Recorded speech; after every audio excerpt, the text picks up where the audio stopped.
Besides using less energy, besides owning nothing and being happy, Klaus Schwab and the World Economic Forum say it's time for you to start eating bugs.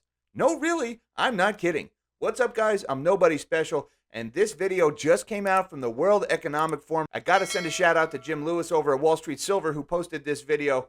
My God, folks, this reads like a dystopian sci-fi movie, and I'm not kidding. Let's get into this.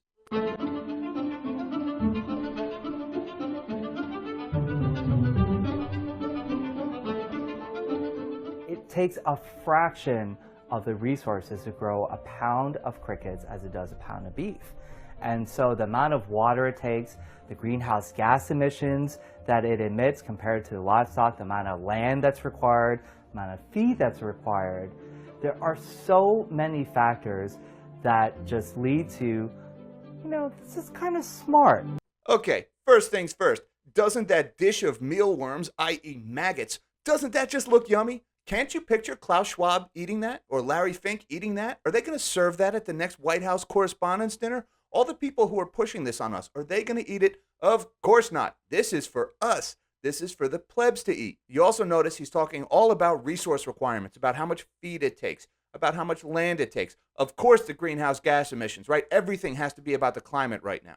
Here is the message. This sacrifice needs to be made. We need to eat bugs in order to save the planet. And I mean we. They even said we all, but what they're really saying is you all, because the World Economic Forum members will not be doing this. Remember, Klaus Schwab and his henchmen will be the last ones to put a bug in their mouth. And if they want to prove me wrong, I would love to see a video of Klaus Schwab eating that frying pan full of maggots. Go ahead, Klaus. You'll forgive me if I don't hold my breath.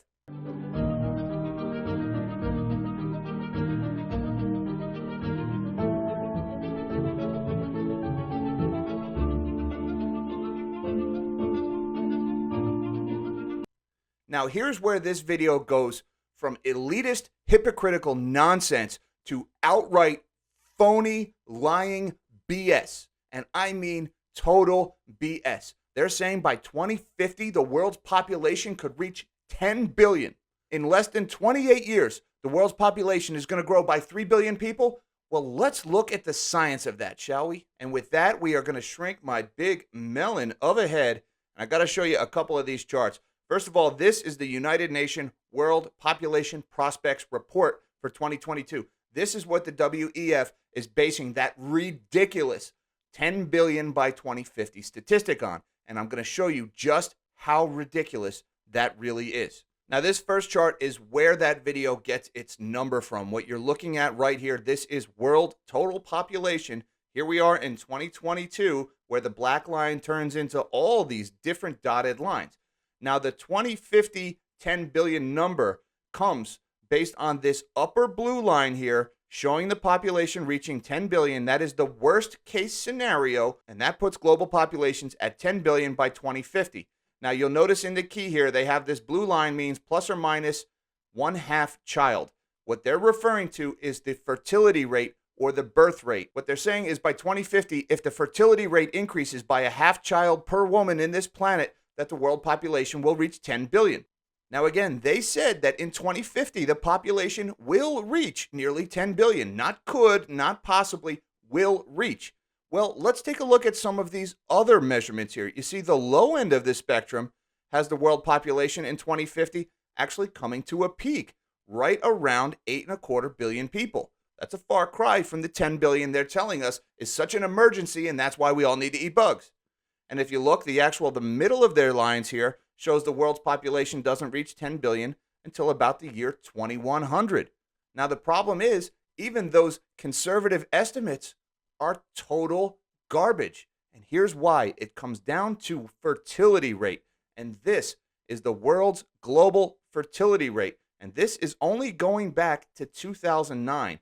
And you'll see here in 2009, the fertility rate was 2.53. That means for every woman on the planet in 2009, there were 2.53 babies being born in their lifetime. And you'll notice that trend has continued to decline year after year, all the way through 2019, where the data in this chart last updates, where it hit 2.4. Right now, it's actually even lower at 2.3. So the birth rate on this planet is in decline, and I mean rapid decline. This is not a slow birth rate decline. And I want to show you this one. This is going all the way back to 1950. And you can see in the mid 1960s, the global average fertility rate was over 5, almost 5.5 babies per woman being born in the world. And you can see that number has just fallen off a cliff, steady and surely, year after year for the ensuing 50 years. You'll even notice that that decline picked up steam in 2019 and through 2020 into now. The birth rate isn't increasing. The birth rate isn't staying the same. The birth rate is collapsing.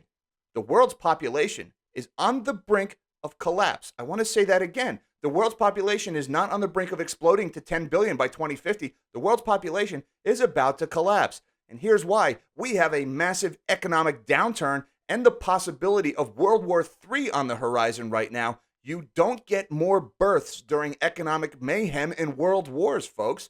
That's when the birth rate falls even further. That's what's been happening for the last couple of years. Now, if you look here in 2022 on this chart, now they're getting into projections. And you'll notice even their worst case scenario projections here in the UN, they show this decline in the birth rate slowing. They show this trend line getting flatter. None of the UN's calculations take into account the possibility that this decline in birth rate could steepen even further and drop faster. Even their worst case projections are overly optimistic. And then if you look at their biggest case projections here, where is this sudden spike in births coming from that they're using for their upper band of fertility projections? How all of a sudden is everybody on a dime just going to start having babies, especially now with wars and protests and economic mayhem? Folks, this is statistical manipulation, dishonest at best. This is absolutely junk science. Now, there's something else I want to point out on this chart. Do you see this dotted green line here? That is the replacement rate. See, the replacement rate for the world population is 2.1 live births per woman. That means, on average, the women in the world need to have 2.1 babies in their lifespan just to maintain the population at its current level. That extra 0.1 accounts for imbalances in the genders and people who die before giving birth. 2.1 is the replacement rate average in the world. So if the birth rate, if the fertility rate is less than 2.1 children per woman, then the world population is in decline. And taking even this overly optimistic median projection here, the birth rate is supposed to cross below that replacement line by 2059.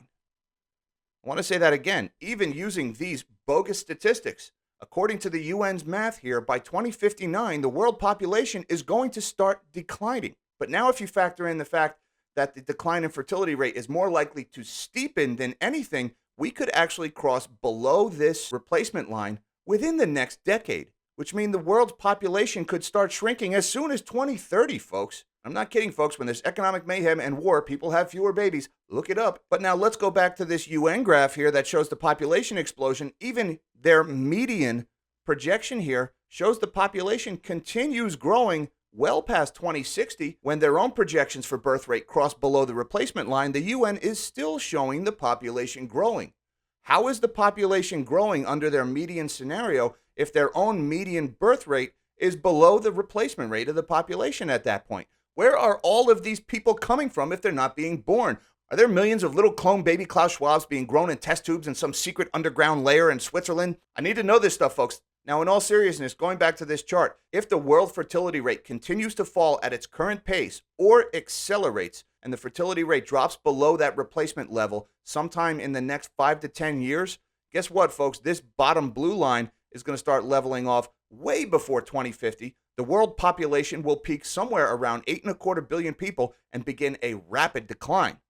That math does not show up anywhere in this ridiculous, lying BS that's telling you and me we need to start eating bugs because of their math. Now, the rest of the video goes on to show all these pictures of fancy food with bugs being sprinkled in and to talk about how 1/4 of the world's population is already eating bugs, as if that's a good thing, on and on, making the case for why you and I need to start eating bugs. Remember, every time one of these elitist hypocrites gets up in front of a microphone and talks about sacrifice, they have no intention of making that sacrifice themselves. And again, if the World Economic Forum is really serious about us eating bugs, forget Nicole Kidman. I want a video of Klaus Schwab's with that bowl of maggots in front of him eating them with a spoon, shoving them in his mouth. Till then, shut your hole, Klaus, and I am going to have a gigantic freaking T-bone for dinner. Why? Because I paid for it and I can. Till next time, live small and dream big.